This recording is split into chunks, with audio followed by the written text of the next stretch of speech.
The author of Who Killed Creativity, Andrew Grant, to stop by the studio today. Here is what he had to say. What's happened is everyone now realises that quality of productiveness is important, so that you need that to get just to the starting line. Now what's important is innovation. And so it's the companies that can build a culture of innovation that can actually move forward. Sessions, design thinking sessions, helping companies solve critical problems or difficult problems. And we just kept coming up against this barrier. These participants would come to our workshops or our sessions and we'd be all excited to teach them something creative and not artistic, I mean, you know, solving a real issue. But every single one of them would often be pushed by their boss to come. And the first thing they'd say is, it's not my responsibility to be creative. Why am I here? That's the innovation department or that's someone else.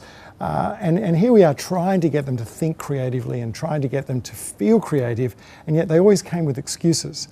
And we thought, well, unless we can, you know, deal with these excuses, every book in the world won't help them become creative. You know, where you are on the scale, a lot of companies are saying the issue is now actually the implementation of the innovation. Totally impressed. It's logical. There is a neuroscience behind it. It's not only fun. There is a lot of real facts in it. Overly imaginative and overly loaded with tools and ideas. Because we put it into the context of innovation and the company as such, it makes it first more credible. It makes it more actionable for us. It was the best training engagement program we've ever had. Great workshop, great learning experience, and one that I think you ought to take advantage of. Truly exceptional for our team. They come to me afterwards and I say, you going to do any changes? They go, no, he'll be gone in 2 years. Let him do what he likes. So for 20 years, the hotel stays the same because the mentality is, it's just moving too fast. I just can't keep up. There is a clock that is getting faster and faster. And the only way we can keep up with that clock getting faster and faster is to innovate faster and faster. It's just you and me. Just you and me. They don't exist. Okay? That's what a magician does. While a magician is getting you to focus on one thing, they are doing something else. So you know what? I got to do this 2 more times today, and if I'm sick, you can take over because I think you are.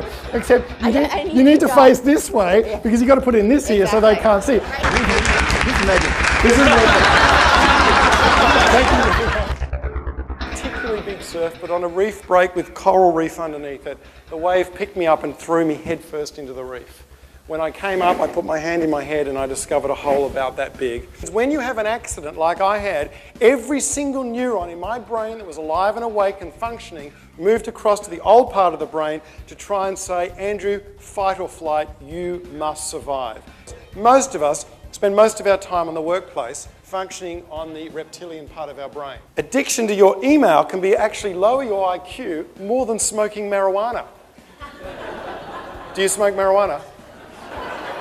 But stress, come on in. It's cool to hang out with stress. It's cool to say, how are you today? I'm busy. Here's my friend Stress. Come and hang out with me. But I believe that when all these things are left to fester in an organisation and they're not dealt with, and we're not able to profile them, and we're not able to hear those voices and spot them when they're coming, then creativity will not be able to flourish.